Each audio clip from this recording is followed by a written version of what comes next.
Escuchas Ecos de Aed. Usa este ejemplo de perros, ¿no? Entonces es bien difícil. Hay gente que no quiere usar esa historia donde Jesús literalmente usa un ejemplo para llamar a una persona con esa figura de un perro. Ecos teológicos. Ecos teológicos. Ecos teológicos. Ecos de Aed, un podcast de la Asociación para la Educación Teológica Hispana. Saludos y Dios les bendiga. Bienvenidos y bienvenidas sean todos y todas a nuestro podcast Ecos de AED. Hoy continuamos teniendo en medio nuestro a la doctora Emma Escobar de Garrett Theological Seminary. Bienvenida, Emma. Muchas gracias por tenerme aquí. Gracias por estar con nosotros. Y el tema para el episodio de hoy suena muy intrigante e interesante. Las heridas del racismo y la blanquitud, ¿a quién invisibilizamos? Todo esto como parte de nuestra segunda temporada, Descolonizando la Fe. Háblanos de esto, las heridas del racismo y la blanquitud. ¿Cómo persiste hoy en la iglesia y la sociedad? Sí, bueno, para mí, yo creo que parte del racismo que seguimos viendo y está institucionalizado en nuestras iglesias y en nuestra sociedad, empezando a dar ejemplos de cómo esto se vive en la sociedad. Hay un estudio interesante en la Ciudad de México con la niñez y cómo ellos veían o cuál era la perspectiva que ellos tenían o la percepción hacia un muñeco negro y un muñeco blanco. Y era bien interesante de cómo ellos, a pesar que tenían rasgos indígenas, a pesar que tenían rasgos negros, básicamente ellos asociaban el portarse mal, el pelear, el ser violento con negritud, con algo malo, con algo negativo. Otra vez, cuando se les preguntó cómo ellos se miraban o a qué muñequitos se parecían más, ellos describían que se parecían más al muñeco blanco, porque el muñeco blanco es más bonito, el muñeco blanco se porta bien, el muñeco blanco es más querido. Por lo tanto, vemos que como incluso dentro de nuestra sociedad, incluso en los juguetes, lo que percibimos a través de los medios sociales o de la televisión, siguen perpetuando patrones más que todo, no patrones, estereotipos en cuanto a cómo actúa una persona negra o a cuáles son cómo actúa una persona indígena. Y se relaciona mucho con algo negativo. Entonces, eso está ya bien infiltrado incluso en nuestra niñez y incluso cuando hablamos de adultos, Jessica, para mí es bien interesante que incluso en tu isla, en la isla de Puerto Rico, ¿no? Cuando se hizo el censo en el 2010, básicamente el censo mostró que no habían personas negras en Puerto Rico, cuando sabemos que hay una herencia negra, una herencia afrodescendiente muy fuerte en Puerto Rico, en el Caribe. Y incluso yo empujaría más y diría no solamente en el Caribe, pero en toda Latinoamérica, ¿no? Es algo que también existe en mi país, en El Salvador, pero que no nos enseñan, que no vemos. ¿Por qué? Por lo mismo, por todas esas ideas que están en nuestra mente, que el parecernos o decirnos que somos indígenas, que somos descendientes de personas negras que fueron forzadas a venir aquí a Latinoamérica como esclavos, nos da esa percepción de negatividad y no queremos ser relacionados con esas realidades. Y Cuando disculpa Emma, basado en tu experiencia, en tus estudios, en tu research, ¿a qué pudiésemos atribuir tal realidad? Bueno, yo creo que la iglesia parte clave de eso, ¿no? La iglesia influye en la sociedad influye en la iglesia, ¿no? Somos personas, como dije en uno de los podcasts al principio, que estamos conectados, no nos podemos separar nuestra espiritualidad, nuestra fe con nuestras necesidades físicas, con nuestra salud mental, ¿no? Por lo tanto, yo veo cómo esto fluye, ¿no? Entre estas realidades de la sociedad y en la iglesia. Y yo creo que para mí es importante darle responsabilidad a la iglesia de cómo sigue influyendo y haciendo estas realidades para que perpetúen dentro de nuestra iglesia.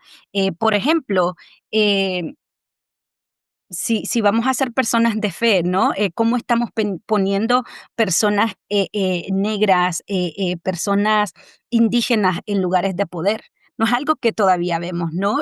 Todavía en las jerarquías eclesiásticas lo que predomina serían gente como decimos en inglés, ¿no? White passing, o europeas descendientes, ¿no? Entonces seguimos perpetuando. La iglesia no sigue siendo ese ejemplo cuando estamos en seminarios en la teología, y eso es una de mis críticas hacia mi experiencia teológica, especialmente hablando de mis maestrías. Cuando llegué a Boston University, la escuela de teología, mi educación teológica se basó mucho en teología europea, ¿no? Seguimos estudiando a Aquinas, seguimos estudiando todos estos teólogos blancos, ¿no? Y no vamos a levantar las voces que siguen siendo marginadas, y por eso no, es a quien invisibilizamos, ¿no? Seguimos invisibilizando a nuestras voces ancestrales indígenas, negras, ¿no? Y porque no queremos hablar. Y eso es parte de lo que la iglesia hace. No queremos hablar de racismo. Otra vez queremos enfatizarnos en esa idea de la espiritualidad y no queremos hablar de temas difíciles. Y como un tema como este se puede abordar desde la iglesia, desde la liturgia, desde las experiencias de fe que se dan en la iglesia. Sí, ¿Qué recomendaciones, qué pistas propones? yo creo que es importante empezar como pastores, ¿no? Como líderes, cuando tenemos la oportunidad de enseñar o de predicar, que aparte de nuestra base bíblica, que es lo importante a nosotros, ¿no? Ya hablando, como mencionamos anterior, de descolonizar nuestra manera de leer la Biblia, ¿no? Entonces, ya teniendo ese paso, que sería una base para mí importante, sería qué otros teólogos estamos leyendo para que nos influyan y nos inviten a seguir ese trabajo de descolonizar, para que nosotros vayamos y enseñemos a nuestras congregaciones desde esa perspectiva, ¿no? Es como usamos los espacios de estudios bíblicos para traer estos temas, que las personas lo están viviendo, quiera sea o no, lo estamos viviendo. Entonces, ¿cómo nosotros como iglesia seguimos siendo relevantes y respondiendo a esas necesidades de nuestra niñez, de nuestra juventud? Y cómo escuchamos a ellos para que también nos enseñen, porque ellos ya están hablando de esto, o incluso nos empujan y nos inspiran a poder ver incluso y tener estas conversaciones de justicia racial de una manera muy diferente. Y gracias por eso. ¿Qué dinámicas, verdad? Eh, ¿Qué relatos dentro de la iglesia podemos invitar o a la misma vez retar, ¿verdad? Para que precisamente esa justicia racial de la cual nos menciona pueda ser vivida, pueda ser encarnada y pueda ser algo que traiga orgullo e identidad a nuestras vidas. Sí, voy a regresar a hablar de la Biblia. Yo creo que la Biblia aparte de ser nuestro libro sagrado, permanece relevante y es porque sigue hablando a nuestras realidades. Entonces, cuando tú me haces esa pregunta, lo primero que viene a mi mente fue una historia que me enseñaron cuando yo estaba en la escuela dominical y te voy a dar ambas versiones, cuando estaba pequeña, lo que escuché y lo que ahora yo, haciendo estos procesos que he hablado de descolonizar mi teología, mi forma de leer la Biblia, cómo ahora yo lo veo. Y esta historia es la historia donde Jesús se encuentra con una mujer que no es parte de su pueblo, ¿no? Y que él incluso en la historia se atreve a decirle, no, ¿cómo puedo darte a ti eh, eh, eh, ese mensaje de salvación cuando me tengo que enfocar? Y la Biblia bien específica le dice, usa este ejemplo de perros, ¿no? Entonces es bien difícil. Hay gente que no quiere usar esa historia donde Jesús literalmente usa un ejemplo para llamar a una persona con esa figura de un perro, ¿no?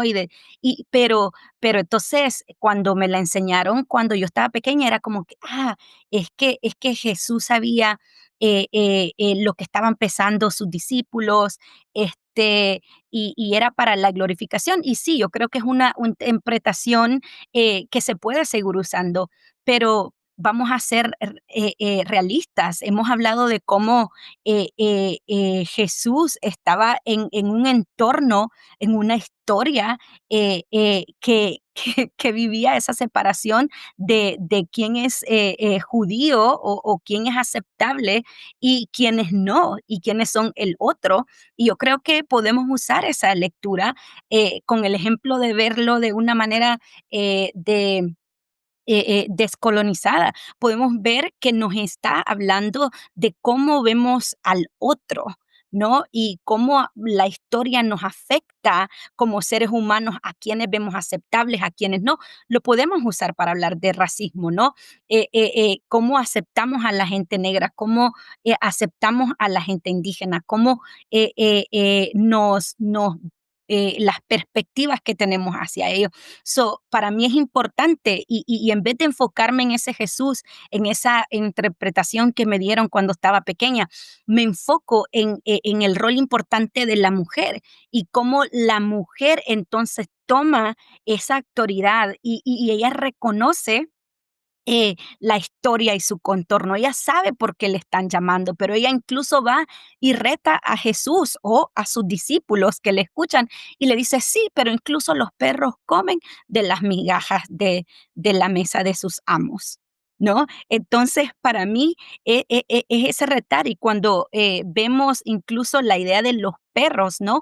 Hay una diferencia de cómo el perro se miraba para la gente judía y cómo un perro se miraba para la gente que era fuera de esas boundaries del pueblo de Israel, ¿no? Entonces el perro era más aceptable, la gente era más hospitalario con el perro, se cuidaba. Entonces por eso es que ella usa ese término y dice, no, pero incluso los perros comen de esas migajas, incluso a los perros se le cuidan, ¿no? Ese retar. Entonces, tenemos que enfocar en cómo ella está tomando esa historia que es negativa y está retando, está tomando y levantando su voz, su dignidad y diciendo, hey, yo también. Y si tú viniste y dices que eres para todo el mundo, yo soy parte de, no soy una otra. No nos dejemos influenciar por la historia. Escucha mi versión, ¿no? Eso es lo que yo aprendo de esa historia. Excelente, me fascina ese ejemplo, ¿verdad? Tan conocido y aplicado al tema de las heridas que nos causa el racismo y la blanquitud. ¿Algún pensamiento de cierre para concluir este episodio? ¿Alguna invitación a la reflexión? ¿Algo que quieras compartirnos para concluir?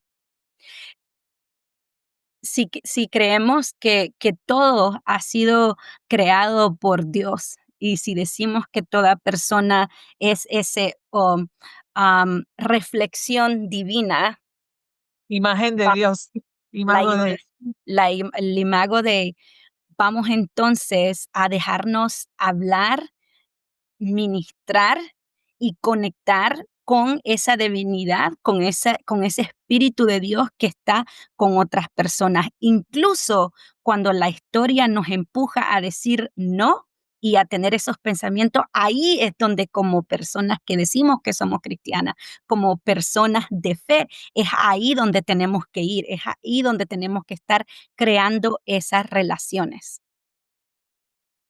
Cuán hermoso y profundo es esa invitación que nos hace Emma. Te damos gracias por estar en medio nuestro en este cuarto episodio de nuestro podcast Ecos de Aed, bajo el tema de esta temporada que nos invita, Descolonizando la fe, identidad, justicia y espiritualidad en clave latina. Y hablando de justicia, nos movemos a un próximo episodio en la próxima ocasión que nos encontremos, que precisamente nos habla de la justicia como disciplina espiritual.